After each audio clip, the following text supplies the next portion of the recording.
Hi everyone, and welcome to this quick look at Adventure Manager. A pretty silly game. I think that it was funded on Kickstarter, if I'm not mistaken, and it's now available pretty much everywhere. It's roughly $5, so even if you don't like it, I think you would not be wasting money. However, so why am I doing a video on this? As you can see, it retains a sort of 8-bit look, and that's definitely what it was trying to do. So if you like retro-looking games, I'm sure you will find this awesome. So uh, what is interesting about this game? First of all, there's part of the game where it's like a simulation where you can send your adventurers on different um, different quests, and they will do these by themselves. So it's very casual friendly. However, the game is more rewarding when you do the dungeons yourself. So it's also very friendly to hardcore players. Uh, every 3 missions or so, one of the towns gets attacked, invaded, and you have one chance to stop the invasion. Otherwise, the town they don't like you. Because your job as the king is to just push back the invasion and advance the story until you can defeat the final boss, just like in every other game. You can buy, well, hire many adventures. I think it's nearly 50 that you can hire, and they get older, just like in old games, like Wizardry, where your characters could actually die from age. So yeah, as they get older, their stats get lower, so you have to be careful not to let too much time spent uh, go by as you play. Otherwise, well, you'll miss your window of opportunity with these particular heroes. And when you start out, you only have access to very few heroes. For example, you can visit each town, and each town has the same classes. So each town is related to one race, and each town has only one class available at the beginning. For example, humans only have warriors at the beginning, and as you use human heroes, and as you do missions for that particular town, or you save the town from an invasion, their allegiance goes up and up, and as the allegiance goes up, it unlocks the other classes. So if there's one race that you love in particular, you can just focus on that race and raise the town's allegiance and then go nuts. For example, Dwarfia. Woohoo! Dwarves. As you can see, they just started with paladins. So let's take a look at the other towns. You have Gigantia, who start with barbarians. Woohoo! Very nice class. Let's see, Alfinia, who start with rogues. And then, let's see, Farm, Elfia, they start with rangers, a very good class. However, I don't think that the developers of this game like elves very much. So far the quests I've had with them, yeah, they come off as really asshole-ish. And I perfectly agree. If you followed my Blood Bowl videos, You know that I don't like elves either. Let's see. Gnomia. I think they start with wizards, if I'm not mistaken. And I think the last one is Dark Elfia, who start with clerics, if I remember correctly. So yeah. So once you reach Allegiance level 1, it unlocks the 4 basic classes. Level 2 is the second tier, and level 3 is the third tier. However, if you fail to stop an invasion against a town, their allegiance will go down a lot, so you can lose access to some classes. And there are plenty of group bonuses. So I'm just going to do the very first mission. I'll do it on heroic, however, and I'll use low levels.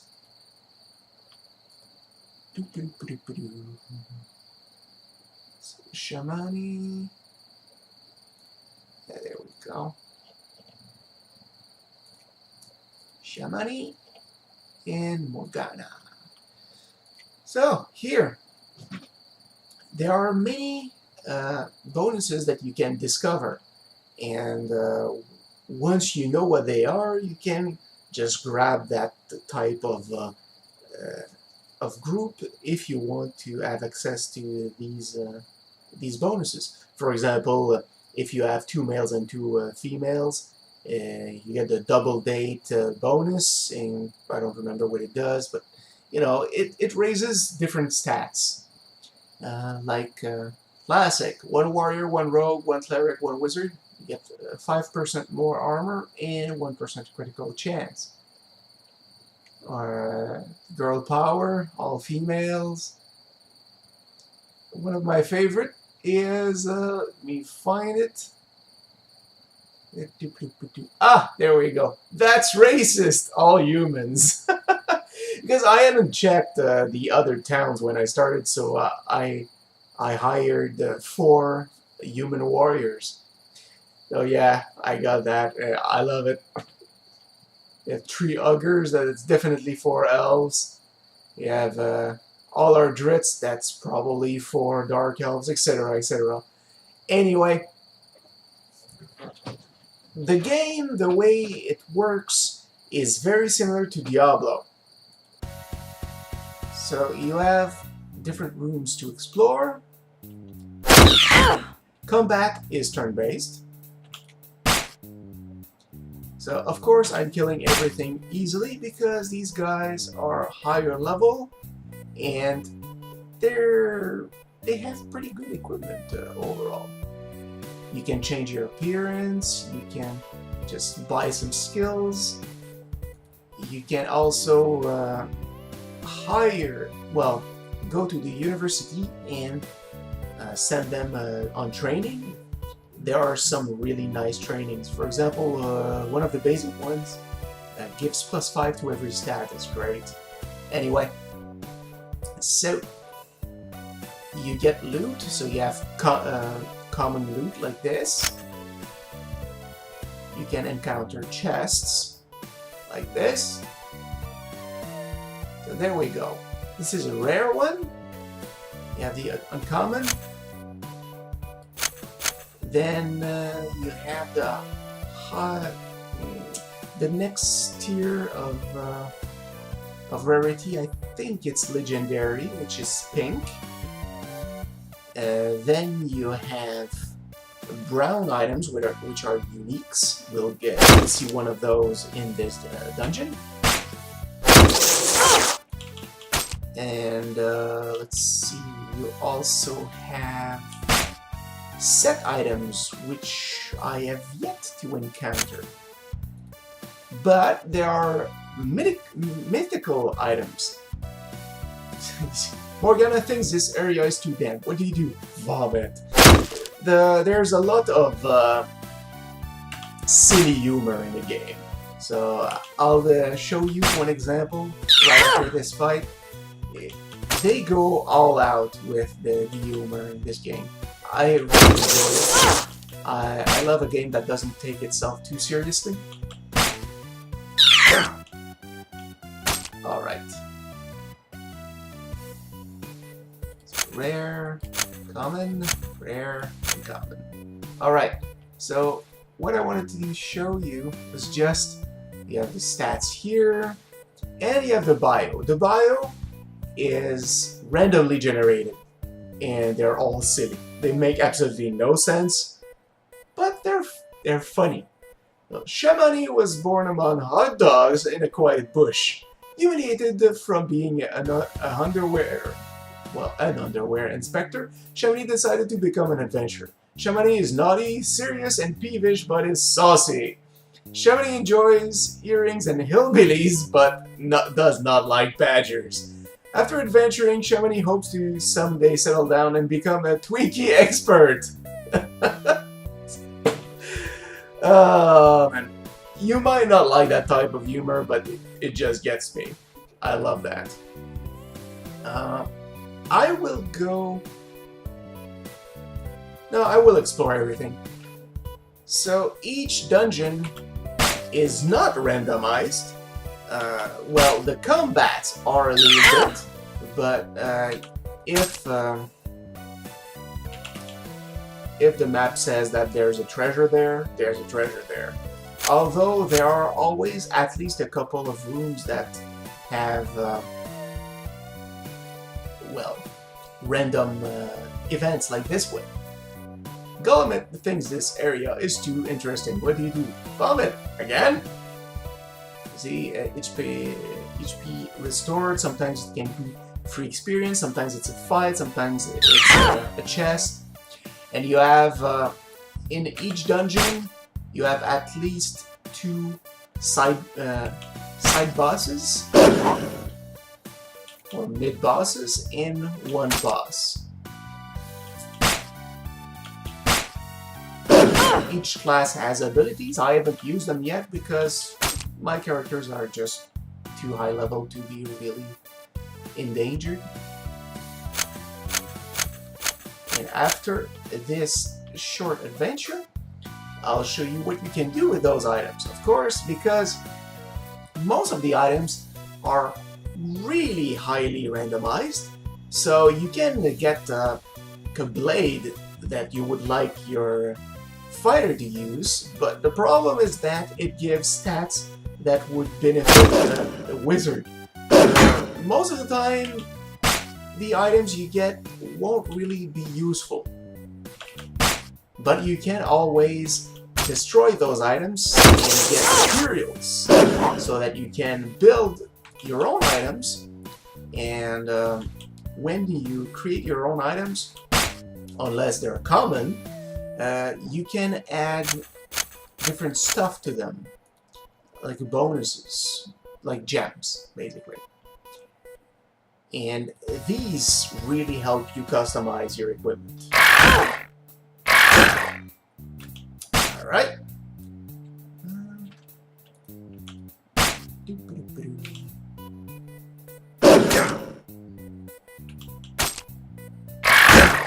The hemp.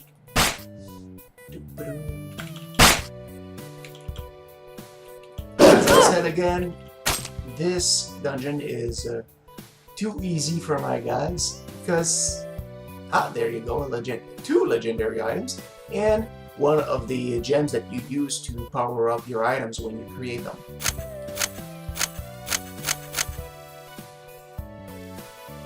So yeah, dungeons can be very difficult if you don't have the right equipment, and especially invasions. Invasions can be brutal.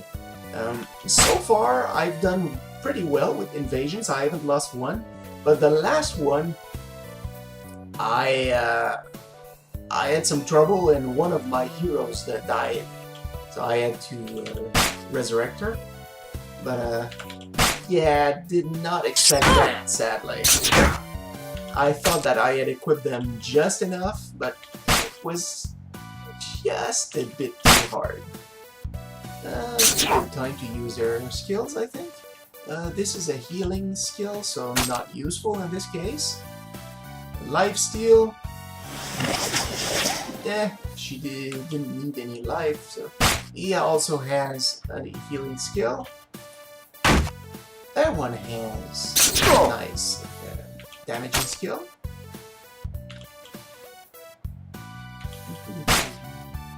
Come on, go limit.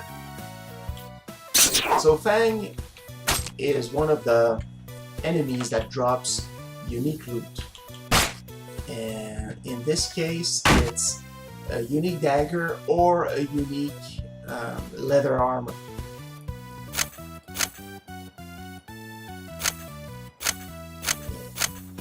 There you go.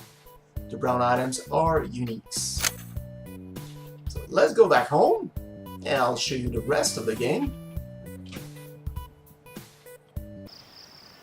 So you have the university where you can train your characters. Let's just grab this. So you, for example, +5 to all attributes. You have stuff more related to ranged classes. Here it's more just broad stuff. And here it's more armor. I think you have also, yeah, more melee type classes. Anyway, here is where it. Yeah, that's true. You have your castle that you can build to give yourself different bonuses, like your more experience, more legions, etc., etc. And this is where you destroy the stuff that you have in excess. As you can see, you get materials here that you can use later on. There we go. Sometimes it gives also gems to power up your equipment.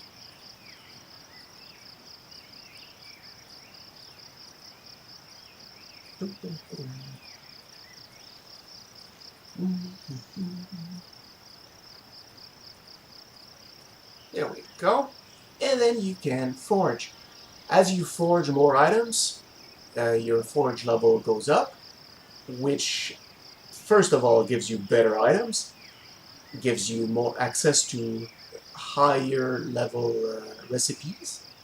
So as you can see, now I'm level 18 and my highest hero is level 11. So I'm kind of in advance. But yeah, the best way to level your forge up is to forge just basic items of low quality. So this, and then you salvage them for more materials. And then when it's time to create a very good item, let's take a look at the characters I have. So Red Sonja. She could use a much better item here. So let's make her a ring. So first we go here, copper ring. We want it the rarity since we have plenty of those, and I want it to give us strength, and constitution would be very nice. So let's forge it. There we go. Depending on your forge level and the item level, you can only have so much bonuses, stat bonuses on them. So as you can see, you get a very nice gear score, and it requires level 5 to use, even though the item level is 10. Gives a very nice amount of strength, constitution, and focus. Focus is for critical hits. So I'm pretty happy with this. And I will equip Red Sonja with the ring. And you can improve your equipment like this pretty much forever. And you definitely need it because as I said, the invasions and the different missions are very difficult. There is plenty to do in this game. So, first of all, if you're a loot whore, you will like this game. If you like humor, light-hearted gameplay, you will like this game. If you're a casual gamer, you will most probably like this game. If you're a hardcore gamer, you can still play the game to your heart's content. So, for $5, I mean, I don't see why you wouldn't get this game. I'm having a blast. And I hope you will try it. It's definitely, there's a lot to love. So, I hope that this video helped you get acquainted with the game. And I certainly hope you will try it out. It's worth it. So, anyway, Dwarven Grudge out. Enjoy yourselves. I'll see you next time.